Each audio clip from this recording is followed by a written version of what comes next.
Imagina esto. Abres los ojos en mitad de la noche. El cuarto está en silencio. Intentas moverte, pero no puedes. Quieres gritar, pero tu voz no sale. Y entonces sientes que algo te observa, justo ahí, a unos centímetros de tu rostro. Eso es la parálisis del sueño. Una experiencia que miles de personas describen como uno de los momentos más aterradores de sus vidas. Una frontera entre la conciencia y el sueño, donde el cuerpo se apaga, pero la mente despierta. Lo inquietante es que este fenómeno no es nuevo. Desde hace siglos, distintas culturas lo han interpretado como una visita sobrenatural. Antes de que existiera la ciencia del sueño, la humanidad creyó que lo que ocurría en esas noches era obra de espíritus, demonios o entidades oscuras. Y aunque hoy la medicina le da un nombre, una explicación y una causa, las historias que nacieron a partir de esas noches de terror todavía nos persiguen. Porque la parálisis del sueño no solo habita en nuestros cuerpos, sino también en nuestras leyendas. En la Europa medieval, despertar sin poder moverse era interpretado como una visita del infierno. No existía la idea de un trastorno del sueño. Lo que existía era el miedo. Se creía que durante la noche, seres demoníacos descendían sobre los humanos dormidos. A los hombres los visitaba el súcubo, un espíritu femenino que se sentaba sobre su pecho, robándoles la energía vital mientras los mantenía inmóviles. A las mujeres las atormentaba el íncubo, su contraparte masculina, que buscaba poseerlas mientras estaban paralizadas, incapaces de gritar o escapar. Estas figuras aparecieron en crónicas religiosas, en manuscritos e incluso en juicios por brujería. Muchos confesaban haber sentido el peso de una presencia sobre su cuerpo, un aliento caliente o el roce de manos invisibles. Para los inquisidores, eso era prueba de una visita demoníaca real. Para las víctimas, era una experiencia tan vívida que marcaba sus vidas para siempre. Con el tiempo, estas historias se extendieron por toda Europa, mezclándose con supersticiones locales. En Escandinavia, la figura cambió de nombre. La mare, un espíritu maligno que se sentaba sobre el pecho de los durmientes, causando pesadillas. De ahí nació la palabra nightmare, literalmente la noche de la mare. Así, el miedo se convirtió en tradición y las visiones en relatos que sobrevivieron siglos. En el continente americano, mucho antes de la llegada de los europeos, las culturas originarias ya hablaban de seres que atacaban durante el sueño. En México, los antiguos nahuas creían en el Tlahuelpuchi, una bruja capaz de abandonar su cuerpo por las noches para succionar la energía vital de los durmientes. Cuando alguien despertaba sin poder moverse, se decía que la bruja estaba justo ahí, sentada sobre su pecho. Entre los pueblos del Caribe y del norte de Sudamérica surgió otra figura, el pisadeira o pesadeira, una anciana de pies huesudos que se subía sobre las personas dormidas, especialmente si habían cenado mucho o estaban agotadas. Su peso invisible hacía imposible respirar o moverse, y aunque nadie la veía claramente, todos describían el mismo terror, una presencia observando desde la oscuridad. En América del Norte, las comunidades afrodescendientes hablaban del hag reading, una bruja que cabalgaba los pechos de los durmientes. Los esclavos africanos llevaron estas creencias consigo, mezclándolas con sus propios mitos de espíritus nocturnos.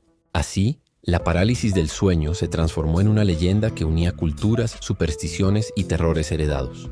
Lo más inquietante es que sin importar el idioma o el lugar, la experiencia era la misma. La sensación de estar despierto, inmóvil, con algo respirando cerca del rostro. Una pesadilla universal que parecía perseguir a la humanidad desde sus orígenes.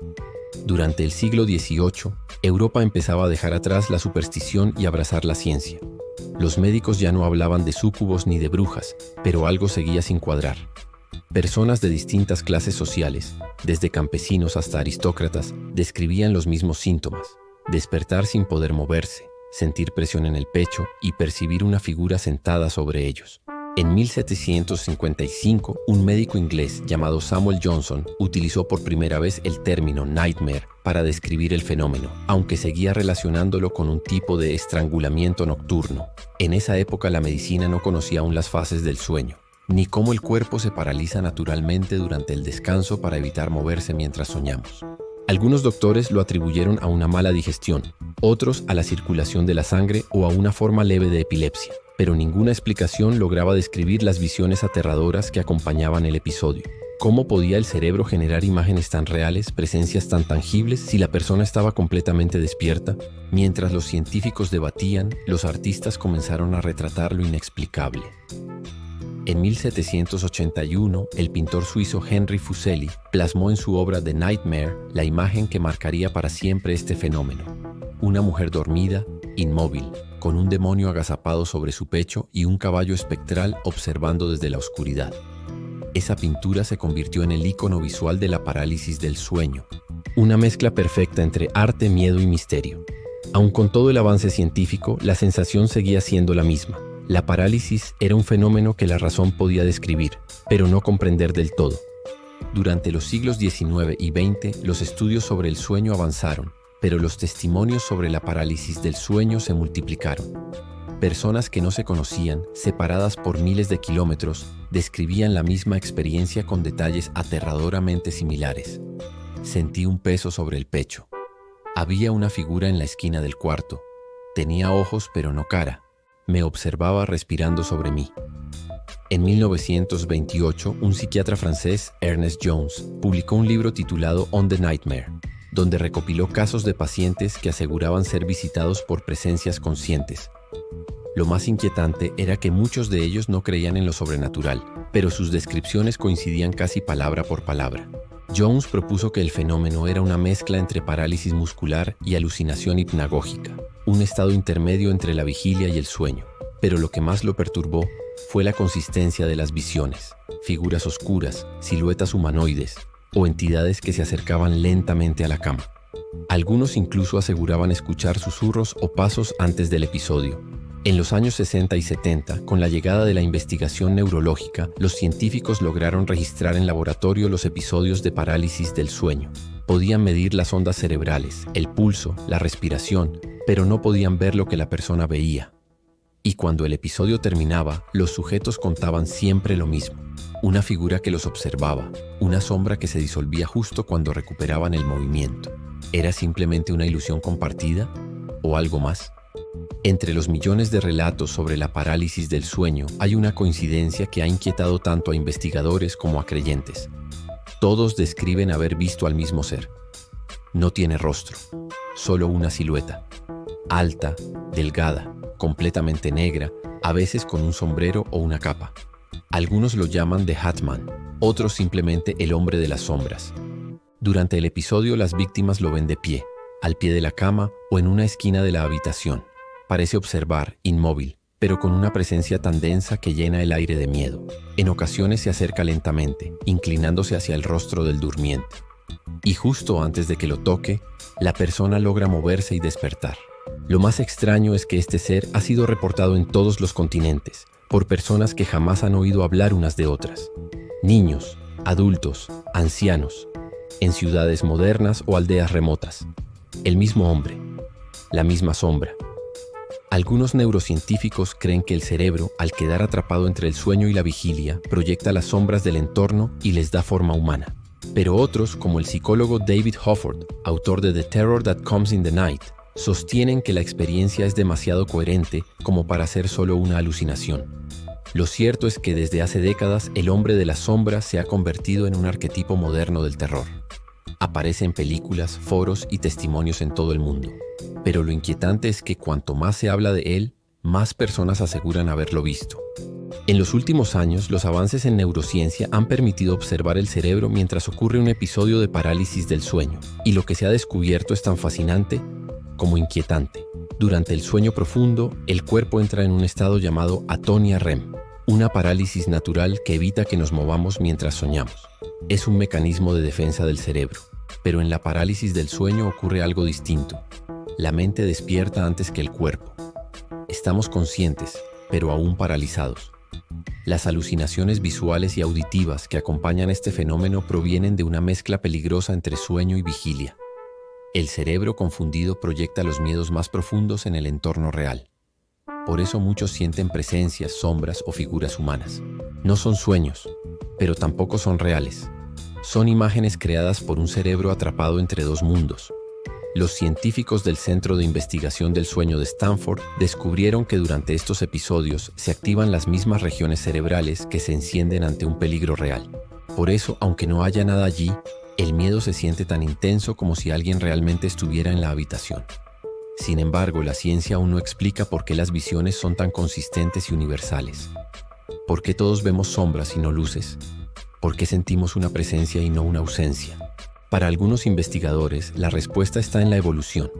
Nuestros antepasados dormían en lugares inseguros, por lo que el cerebro desarrolló un mecanismo de alarma ante sonidos o movimientos mientras dormían.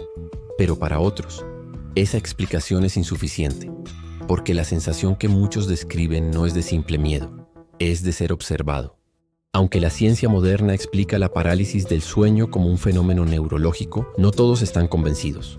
Para muchos investigadores del misterio y para miles de personas que lo han vivido, lo que ocurre durante esos segundos no puede reducirse a una simple alucinación.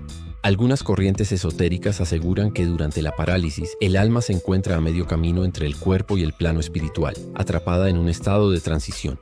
Por eso, las visiones serían en realidad manifestaciones de entidades o energías que habitan ese espacio intermedio.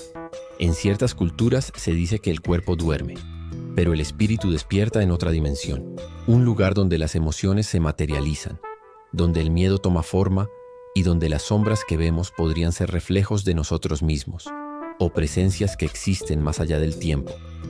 Hay quienes sostienen que esas entidades, los llamados visitantes del sueño, se alimentan del terror humano. No atacan físicamente, pero drenan energía emocional, dejando al durmiente exhausto al despertar. En foros y testimonios modernos, miles de personas aseguran haber sentido una inteligencia detrás de esas sombras, una voluntad que observa, que espera. Incluso algunos investigadores paranormales han propuesto que la parálisis del sueño podría ser una ventana a otros planos de conciencia, donde el cerebro actúa como un receptor, no solo como un creador de imágenes. Sea real o no, lo cierto es que el fenómeno sigue desafiando tanto a la lógica como a la fe. Y quizá esa sea la clave. La parálisis del sueño habita justo en ese límite donde la ciencia y lo sobrenatural se tocan.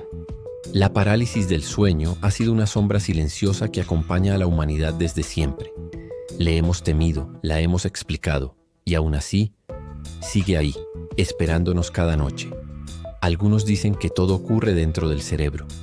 Otros creen que lo que vemos es real, que hay algo en la oscuridad, acechando entre el sueño y la vigilia, esperando a que despertemos sin poder movernos. Quizás ambas cosas sean ciertas, porque al final la parálisis del sueño es ese instante en el que el cuerpo duerme, la mente despierta, y el miedo nos recuerda que no todo en la noche tiene explicación. Y mientras tanto seguimos aquí, tratando de entender lo que ocurre cuando cerramos los ojos. Entre ciencia, mito y misterio, seguimos buscando respuestas. Si este viaje por la historia y el origen de la parálisis del sueño te ha fascinado, te invito a suscribirte al canal y activar la campanita, para no perderte los próximos relatos de Historia en Bits. Tu apoyo nos ayuda a seguir explorando los secretos más inquietantes del pasado y del presente. Cuéntame en los comentarios. ¿Has vivido alguna vez una parálisis del sueño? ¿Crees que es solo un fenómeno biológico o algo más? Esto es Historia en Bits, y te invito a dormir tranquilo esta noche, si es que puedes.